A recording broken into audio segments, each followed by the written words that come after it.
Españoles, Franco ha muerto. El hombre de excepción que ante Dios y ante la historia asumió la inmensa responsabilidad del más exigente y sacrificado servicio a España, ha entregado su vida quemada día a día, hora a hora, en el cumplimiento de una misión trascendental.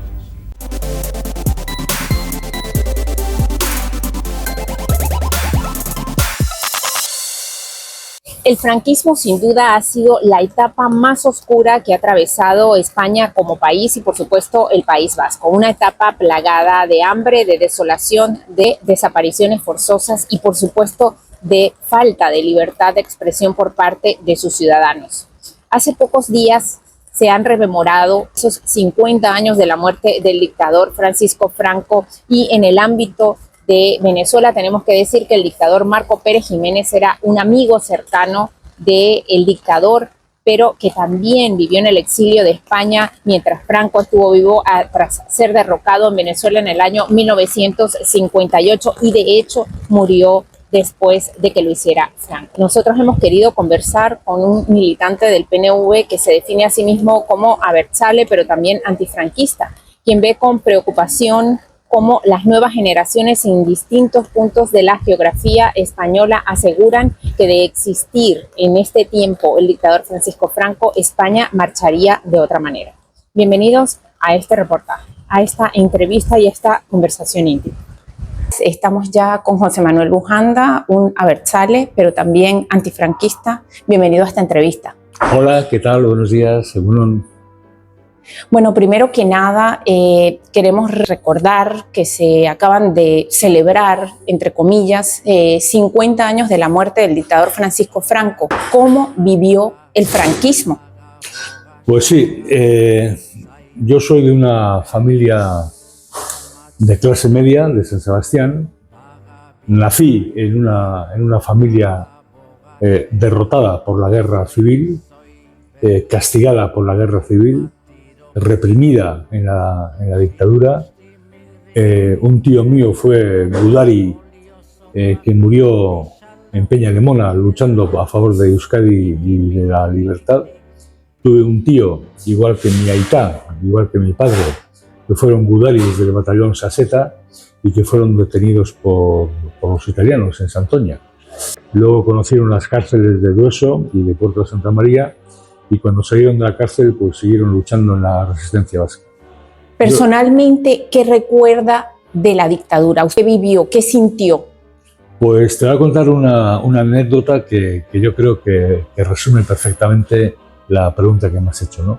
En casa yo oía de pequeñito, siempre pensamos que los niños pequeños no se aclaran, que están distraídos y que no.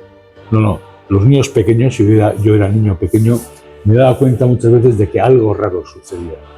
Entre mi aitá, entre mi padre y mi madre, se decían palabras que yo no entendía, como Lendakari, Euskadi, Aberria, Askatasuna, y yo no entendía. Luego, poco a poco fui entendiendo, ¿no?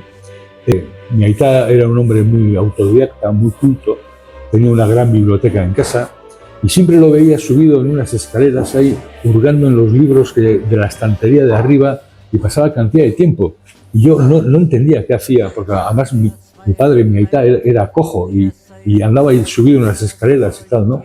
Y un día que mi padre, mi aitá, no estaba, pues yo cogí la escalera y le imité, ¿no?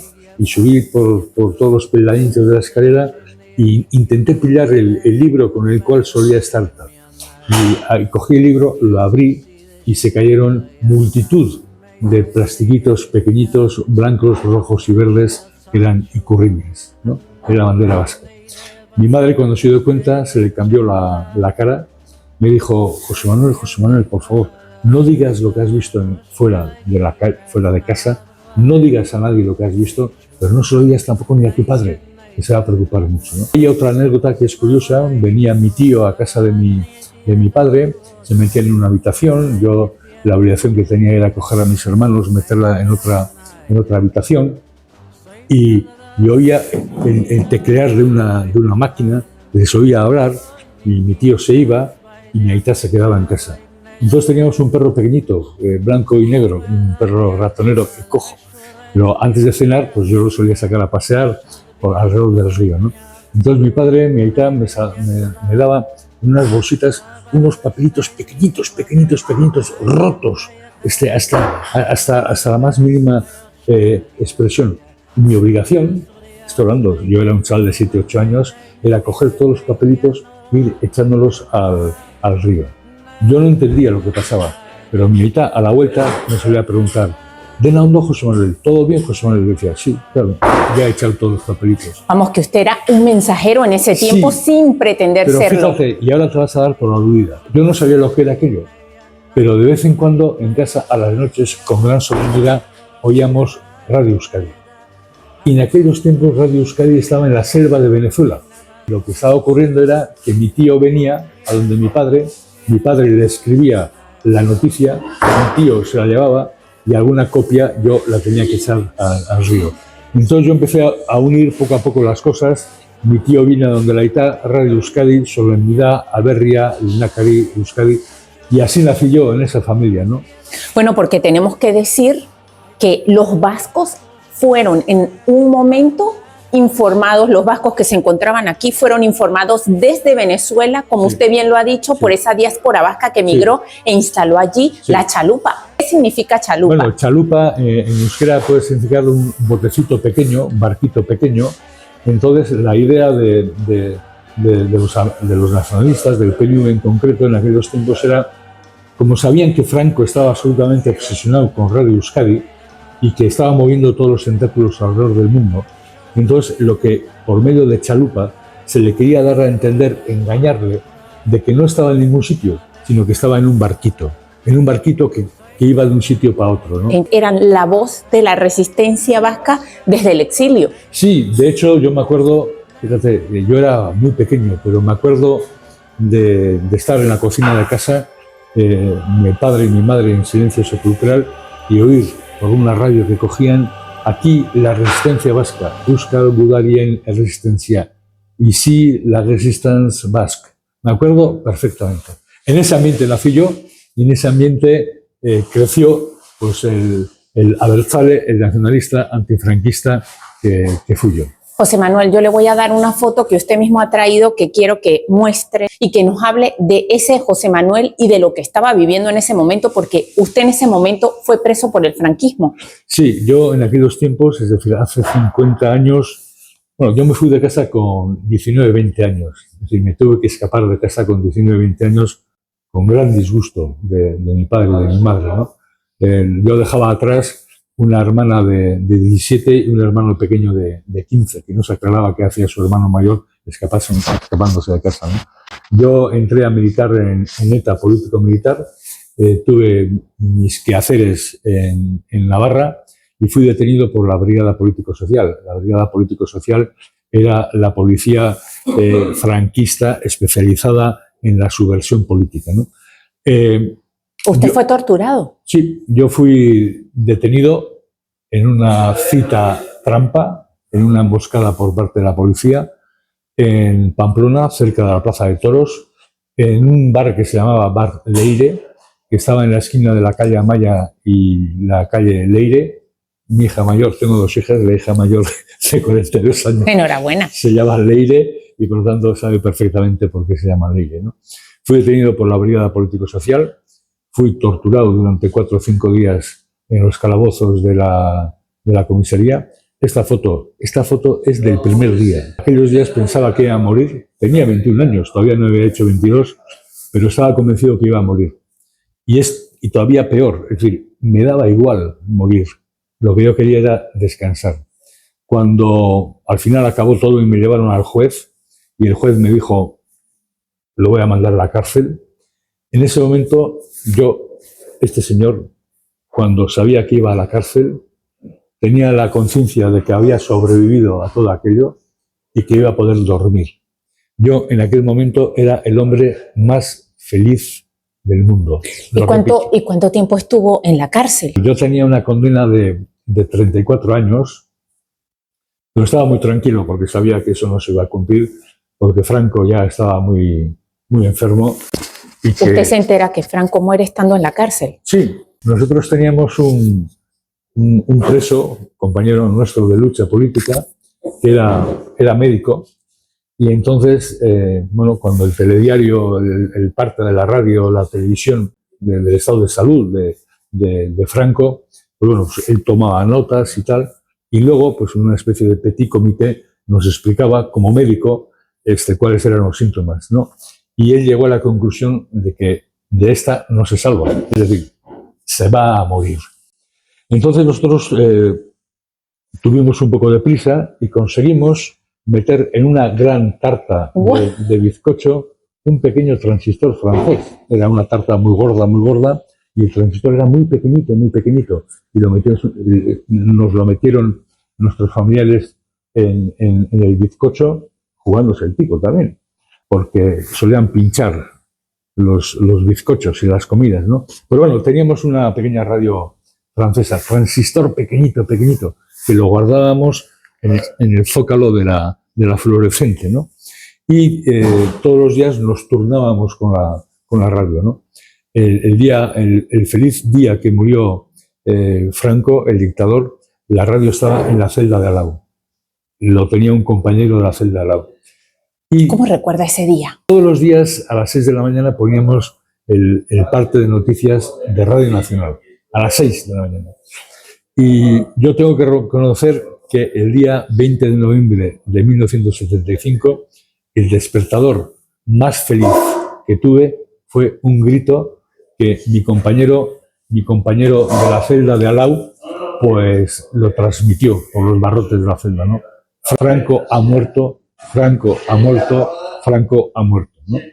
Eso, en el silencio de las 6 de la mañana de la cárcel, eso retumbó completamente en toda la cárcel, y para nosotros fue, no lo puedo explicar, no tengo palabras, un momento absolutamente indescriptible. Por fin Franco había muerto, ¿no? Éramos testigos de que algo estaba quedando atrás y de que algo venía nuevo. No sabíamos exactamente eso nuevo en qué iba a consistir. Algo que iba a afectar a millones de personas, a millones de ciudadanos españoles, que iba a afectar a la política vasca, a los 4 territorios históricos de Euskadi Sur, y que nos iba a afectar a la vida de todos los presos políticos, ¿no? Bueno, cierto, ahora le voy a dar una foto. Esta foto es cuando usted sale de la cárcel. Es como que es sí, una metáfora de esa nueva España que se abría paso, ¿no? Sí. Porque se dio paso a una transición, sí, perfecta o imperfecta, pero fue el primer camino, las primeras bases que se sentaron hacia la democracia que hoy tiene España. Pues este señor que se ve aquí, con pelo y sin gafas y con barba, pues era el mismo señor que estaba en la cárcel y el mismo señor que con la ley de amnistía salió a los casi 3 años, ¿no? Es decir, si tenía una condena de 34 y salí casi con 3 en la cárcel, pues me puedo considerar absolutamente afortunado. ¿Nos puede recordar brevemente de qué se trató esa ley de amnistía? Sí, esa ley de amnistía tiene sus claroscuros, tiene sus cosas buenas y sus cosas no buenas, ¿no? Claro, en lo que respectaba a los presos políticos, la ley de amnistía nos supuso la libertad, salir a la cárcel, salir de la cárcel, salir a la calle, volver a la familia, volver a casa. Eso era lo bueno que tuvo. Lo malo que tuvo era que borró, hizo desaparecer todos los desmanes que hizo el franquismo durante 40 años. La parte buena es que salimos de la cárcel, y la parte mala es que quedó impune todo lo de la dictadura franquista, ¿no? Que es más o menos un poco lo de la transición. Es decir, ahora se critica mucho a la transición, pero es que no había otro remedio. Es decir, o lo tomas o lo dejas. Era la única manera de transitar, de hacer un camino entre la dictadura y la democracia. Y todos tuvimos que dejar muchos pelos en la gatera. Ahora uno se da cuenta que estábamos obsesionados con la policía y estábamos obsesionados con el ejército, que no hubiera vuelta atrás. pero hubo estamentos en la política española que se fueron de rositas. Es decir, el poder judicial se fue de rositas, el gran poder económico que surgió en la corrupción del franquismo se quedó de rositas, ¿no? Y hoy es el día en que vemos que el poder judicial, que no se tocó entonces, pues sigue siendo tan, vamos a decir, tan posfranquista como entonces, ¿no? Es fácil criticar ahora en la transición, pero claro, lo que no se puede hacer es comprarse unas gafas, comprarse cristales nuevos y mirar hacia 50 años atrás y de alguna manera intentar ser objetivos. Es imposible, ¿no? Finalmente, yo quisiera preguntarle qué piensa usted cuando la juventud, parte de la juventud española actualmente dice, pues si Franco estuviera vivo, viviéramos mejor. Pues me genera mucha preocupación y mucha tristeza, ¿no? Mucha preocupación y mucha tristeza. Es decir, que 50 años más tarde, cuando va a cumplir el mes que viene 72 años, después de toda una vida, ver de nuevo, sobre todo por la parte de Madrid y así, manifestaciones de extrema derecha, falangistas, nazis, neofranquistas, pues me preocupa mucho y me genera mucha inquietud, ¿no? Porque en el fondo yo ya he vivido, pero lo que no quiero bajo ningún concepto es que mis hijas o mis cuatro nietas conozcan y sufran aquella oscuridad que yo conocí, que yo viví y que vivieron mis padres también, ¿no? Hay una pregunta que es muy interesante y muy preocupante, ¿no? ¿Por qué todos esos nuevos movimientos de extrema derecha, falangistas, no franquistas, por qué en esos movimientos hay sobre todo chicos y jóvenes? Y en cambio es muy curioso que en las contramanifestaciones, vamos a decir, antifascistas, sí también hay chicos, pero hay muchas chicas. Es decir, las chicas se posicionan más en posiciones antifascistas que franquistas, ¿no? Ahora, ¿por qué esa chavalería? Porque son chavales de 15, 16, 17 años que no conocieron el franquismo, que no tenían ni puñetera idea de lo que se pasó entonces. ¿Por qué han adaptado esa moda de Franco que se vivía mejor? Yo creo que hay que todas hemos cometido un gran error. Ha sido la educación. Yo creo que, y yo he sido profesor toda mi vida, pero reconozco que quizás, lo más seguro, no acertamos en enseñar la historia. Y que de alguna manera ese desconocimiento, y quizá también pues ese malestar propio de la juventud, pues les lleva a sumarse a una moda que es para mí absolutamente terrible, ¿no? Tengo dos hijas, una de 42 años y otra de 37. Y tengo 4 nietos y nietas. La mayor va a hacer 14 años. Y el otro día que iba a coger chuches con ella y tal, la vi muy seria y muy callada. Le dije, ¿qué tal? ¿Programas en el cole con los amigos, con las amigas? Claro, hace varios meses que en casa le han regalado el móvil. Y el móvil, los chicos y las chicas jóvenes lo utilizan muchísimo mejor que... Vamos, nacieron en esa generación del smartphone. Y de repente, la nieta que va a cumplir 14 años se me quedó mirando. Yo dije, ¿qué pasa? Me dijo, Aitona, abuelo, en la cárcel, ¿qué comí? Claro, entonces me di cuenta que lo que jamás había pensado, pero que tengo un reto ahora. Tengo un reto, quizás de los últimos retos que tengo. Tengo que explicar a mis nietos y a mis nietas qué hizo su abuelo, por qué lo hizo, cómo sufrió. No solo su abuelo, sino su bisabuelo, que era mi padre también, ¿no? Entonces, esta anécdota ha ocurrido hace pocos días y tengo que hablar con mi hija, que es su mujer, que es su madre, para decir qué les digo, cómo les digo, cuándo les digo, cómo, etcétera, etcétera, ¿no? Pero se lo tengo que decir.